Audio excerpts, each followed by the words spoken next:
Filmed that whole bit. And the milk's off.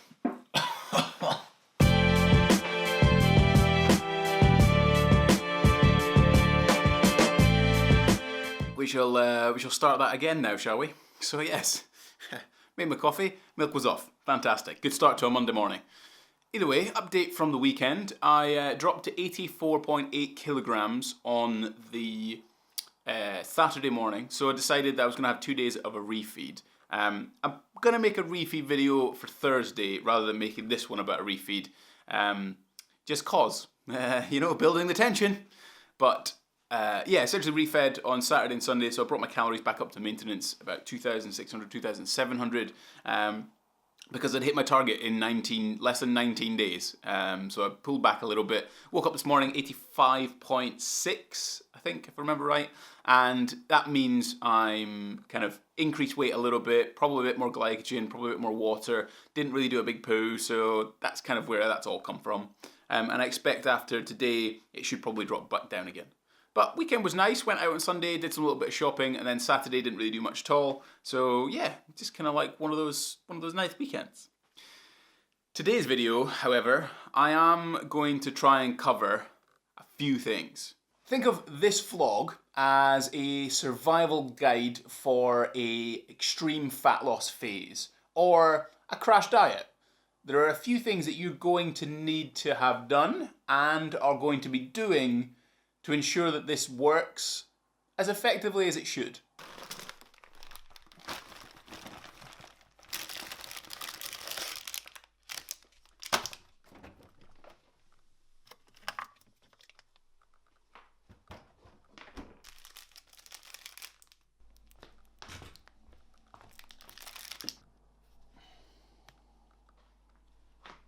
That is a...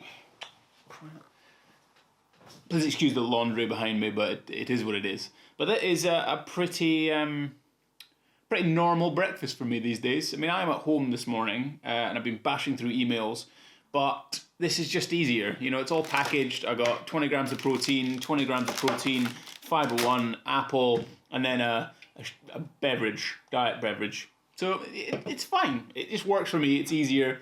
I do like my oats, but again, they're just too high in overall carbs and calories and not really high enough in protein, so it is what it is.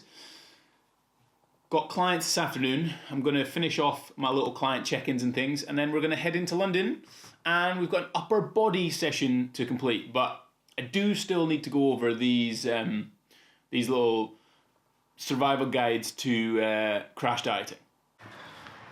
Always never really time it absolutely perfectly. I was going to do a little segment walking out of the car, or the house, but I didn't manage to get done. Right, I'm a little bit late to get this train, but I'll see you in London for number one, which is the foundation of all of this. Like, you have to be good at this before you can really do it.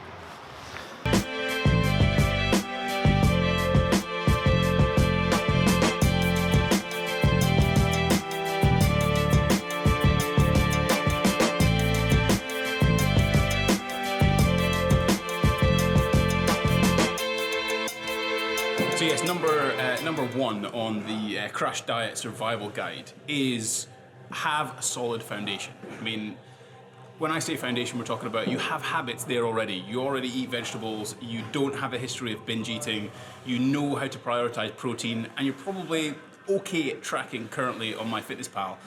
And that's the biggest problem I see with crash diets. I'm trying to film a video here and be sensible, and we've got these hooligans. Where is he? There he is. Pathetic. Pathetic man. Pathetic man. So we have those crash diets, and most of them are because people are ill-equipped on how to manage even the basic aspects of nutrition. So don't attempt this if you don't have those things in place.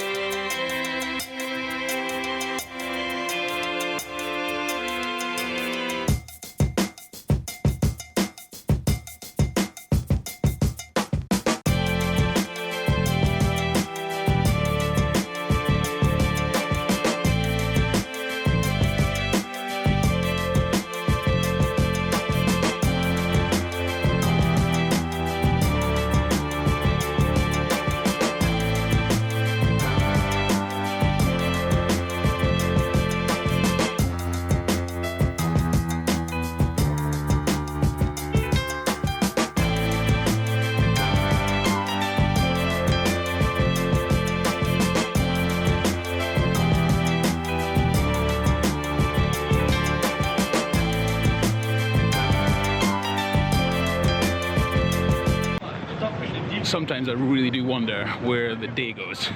I mean, it's like 4 o'clock in the afternoon already. No idea.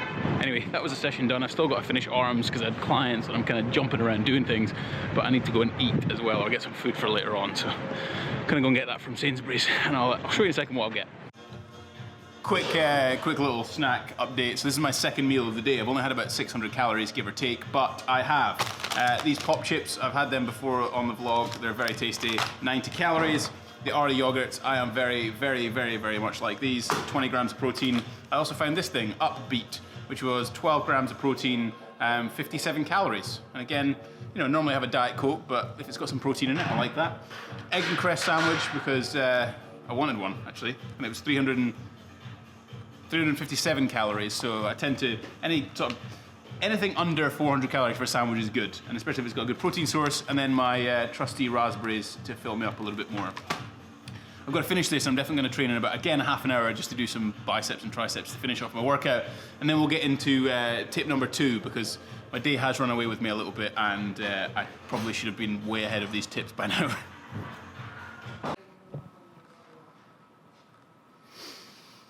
Second little tip on this how to crash diet 5-tip series thing is effectively as important as the first one. So you want to make sure you have the foundations. Don't jump into something that you're not really very good at already in terms of like understanding the basics of nutrition or requirements of things like vegetables.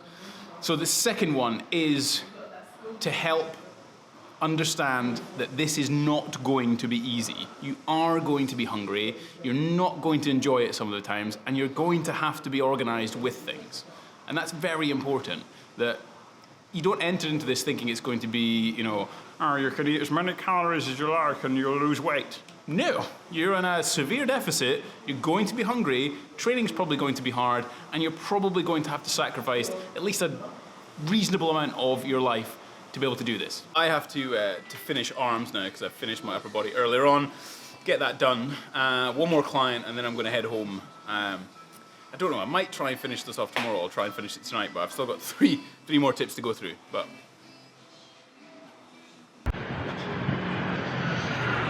well, this is the next day. I ran out of time.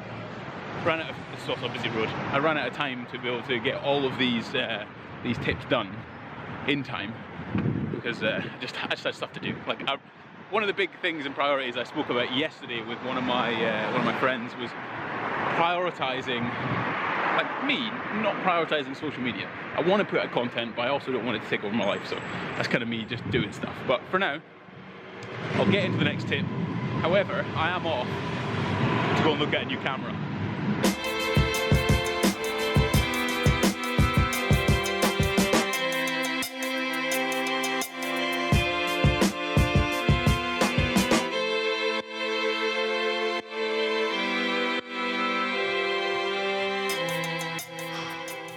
Well, made it back safe and sound.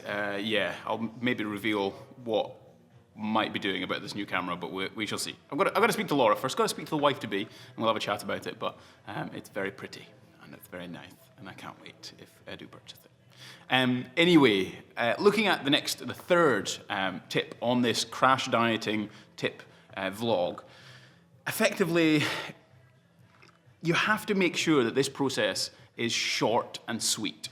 Having a long dieting phase, you know, even just trying to start that, you know, oh my God, I've got to do like 3 months of dieting. No, you're just not going to be able to cope with that, and certainly on this type of calories. I know that I've only got 30 days where I'm going to do a 40% deficit, 1,900 odd calories, and that's all I've got to do. I can sacrifice 1 month of my life to do that. And I haven't drank any alcohol since then, since the start of the diet. So, you know, I've sacrificed a few things, but fundamentally, I'm keeping it short and sweet. It makes it much easier for me to be able to understand there's a close end point. I only have 8 days left, and we're done.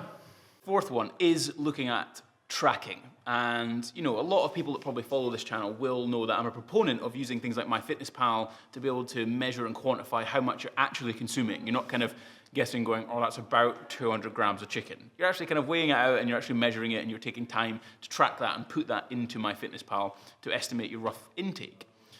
And This crash diet, I have adopted a slightly different take on things. Normally I track all macronutrients. I'm very like a neurotic bodybuilder. I make sure I eat all the carbs and fat and hit all my protein targets and things. However, this time I adjusted things where in reality, the balance between fat and carbs won't necessarily influence my ability to lose weight. It's going to be total calories. So with that, I took the opportunity to simply track total calories, so that was 1900, and hit a protein target to help maintain muscle mass as best as I could. And that was around 180 to 190 grams per day. And that's all I've tracked. Some days have been slightly higher carbohydrates because of the preference of foods that I've maybe chosen, versus some days that have been slightly higher fat, where I might have changed intake or decided to have something a bit different than usual. And that allows even more flexibility within the limited calories that I have, and I'm not also focusing on too many little things that might ruin the actual outcome which I'm looking for, which is rapid fat loss in a short period. Am I in right height? Hold on. There we go. Just adjust that slightly. There you go. Training will not be able to be the same. So I just talked about how I'm not tracking overall carbohydrate intake or fat intake for that matter. But that's going to mean that with these low calories, and some days are probably lower carbohydrates than I'm necessarily used to, training volume is not going to be the same. So I'm not going to be able to go in the gym and do 8 sets for chest, 8 sets for back, loads of bicep curls, triceps, all that kind of thing. That's never going to be able to happen because I'll just be tired, burnt out, and it may even affect my hunger later in the day. So what I have done is be a little bit more conservative in terms of the amount of volume I'm doing. So between 3 and 5 sets for major muscle groups and maybe 2 sets for minor, which are like your arms. And then concentrated on maintaining weight on the bar as best I can. So the intensity is slightly higher, so I might train between about 80% or so, certainly for squats, deadlifts, and bench press, and then managing total volume for the other exercises. Some days I might do a little bit less if I'm a bit more tired, but apart from that, it's been pretty good. It's just the fact that I can't increase training volume. I haven't done any cardio, so no HIIT, no running, no nothing, just because I know that would negatively impact my ability to continue to train. Someone in the background is making an absolute racket. Wankers. And that is episode number 7, I'm going to say 7, of the cutting season done. I hope it's been helpful. If you have questions or queries, drop them in the comment section below. As always, hit that like button, share it if you feel like it, and we shall see you on Thursday for the next episode.